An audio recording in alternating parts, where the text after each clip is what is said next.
Halo, assalamualaikum warahmatullahi wabarakatuh. Halo teman-teman sahabat lebah dimanapun anda berada, semoga kalian dalam keadaan sehat-sehat selalu. Jumpa lagi dengan saya Riyandi Linglung di channel Lebah Madu Jawa. Nah oke teman-teman, di kesempatan kali ini saya ingin mengulas tuntas soal budidaya lebah madu, yaitu tentang perbandingan antara lebah trigona dan lebah apis cerana. Oke, simak terus video ini sampai selesai.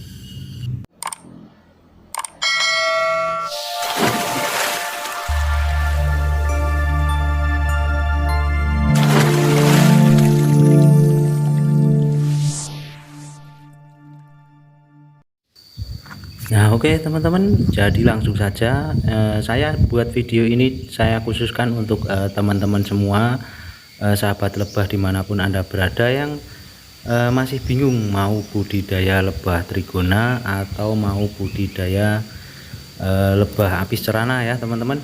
Jadi dalam kesempatan kali ini saya akan sedikit membahas soal perbandingan antara keduanya ya teman-teman.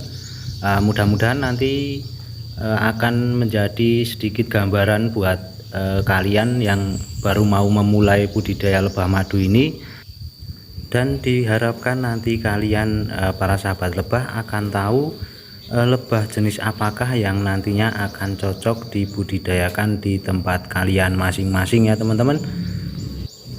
Jadi lebah apis cerana dan lebah trigona ini adalah spesies lebah yang berbeda atau jenis lebah yang berbeda, tapi mereka ini sama-sama menghasilkan madu dan sama-sama bisa dibudidayakan ya teman-teman. Nah oke, ini pertama-tama saya ingin membahas soal apis cerana dulu ya teman-teman.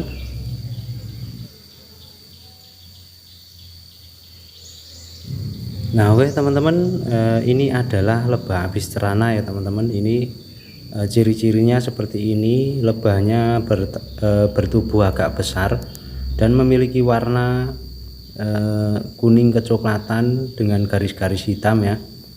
Dan untuk lebah apis cerana ini sebenarnya adalah lebah liar dan penyebarannya itu lumayan luas sekali ya, karena lebah apis cerana ini sangat menyukai iklim yang tropis. Seperti di Indonesia sendiri, di tempat kita itu iklimnya tropis, jadi untuk lebah apis cerana ini sangat menyukai hidup dan berkembang biak di tempat tropis seperti tempat kita ini teman-teman.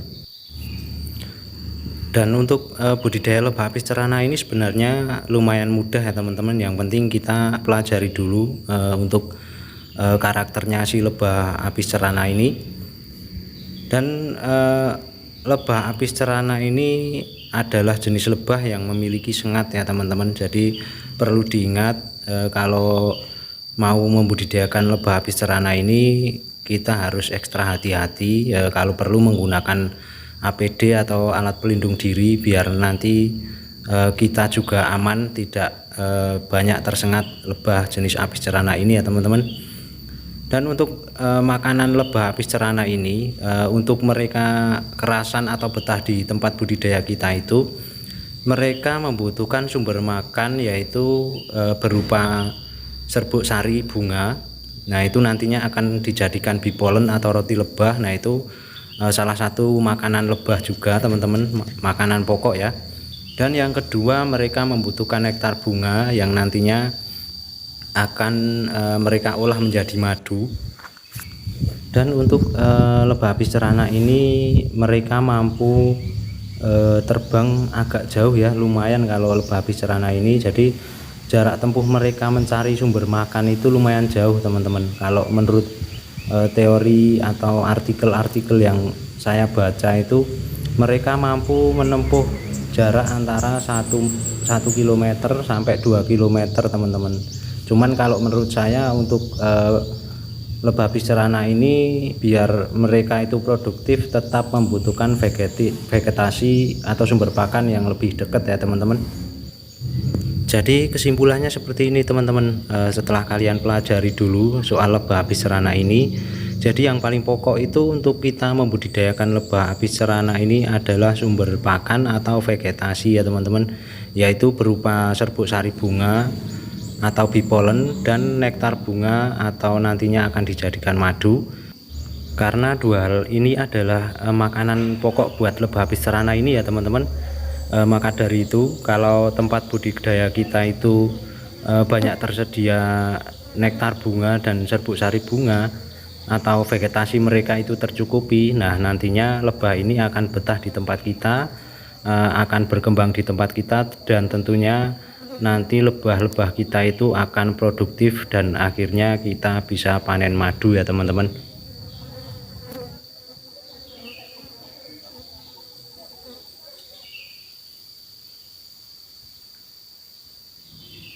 Nah oke teman-teman, selanjutnya ini saya mau bahas soal lebah trigona teman-teman. Nah untuk lebah trigona ini sebenarnya hampir sama saja dengan lebah apis cerana. Mereka bisa dibudidayakan dan mereka bisa menghasilkan madu ya teman-teman. Nah untuk lebah trigona ini jenisnya sangat banyak sekali ya teman-teman. Bisa kalian cari di video-video saya sebelumnya. Saya sudah pernah membahas soal jenis-jenis lebah madu jenis trigona ini. Dan untuk lebah trigona ini umumnya memiliki badan yang agak kecil bila dibandingkan sama lebah apis cerana itu. Lebah trigona ini lebih kecil ya teman-teman, bahkan ada yang sangat kecil sekali. Jadi kalau dibandingkan sama lebah apis cerana itu bisa berkali-kali lipat ya ukuran tubuhnya.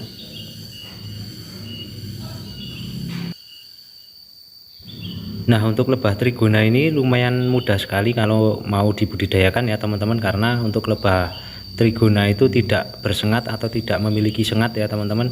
Jadi lumayan aman kalau mau dibudidayakan oleh siapapun, bahkan anak kecil pun berani sama lebah jenis trigona ini.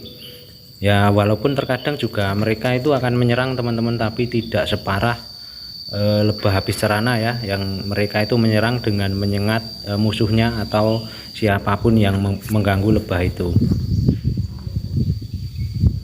Nah teman-teman, untuk lebah trigona ini karena mereka itu memiliki ukuran tubuh yang kecil, maka mereka itu tidak mampu terbang jauh seperti lebah apis cerana teman-teman.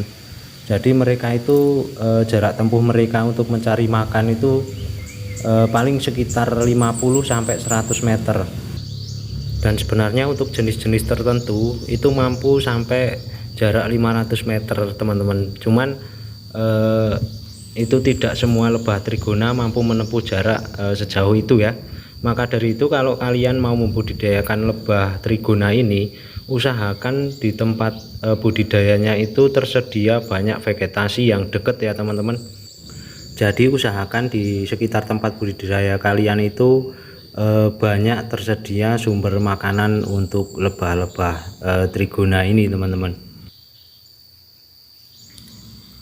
Nah yang selanjutnya ini adalah perbedaan yang paling mencolok antara lebah apis cerana dan lebah trigona teman-teman, yaitu kalau lebah trigona ini selain dia itu membutuhkan nektar atau madu dan serbuk sari bunga atau bipolen, untuk lebah trigona ini mereka juga membutuhkan resin atau getah pohon ya teman-teman. Karena untuk berkembang biak atau untuk sarangnya lebah trigona ini mereka menggunakan resin atau getah pohon ya teman-teman.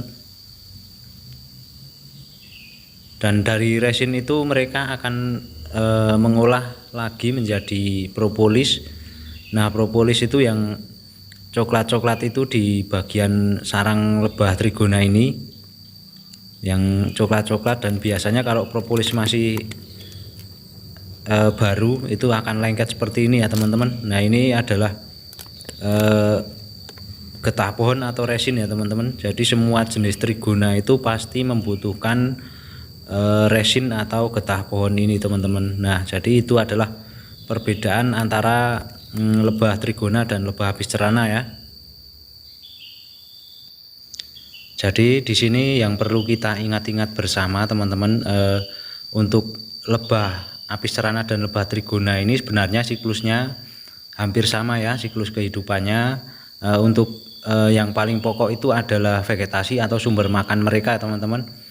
Jadi untuk sumber makan mereka itu perlu diingat-ingat, untuk lebah apis cerana ini cuma membutuhkan serbuk sari bunga atau bee pollen dan nektar bunga atau madu ya teman-teman.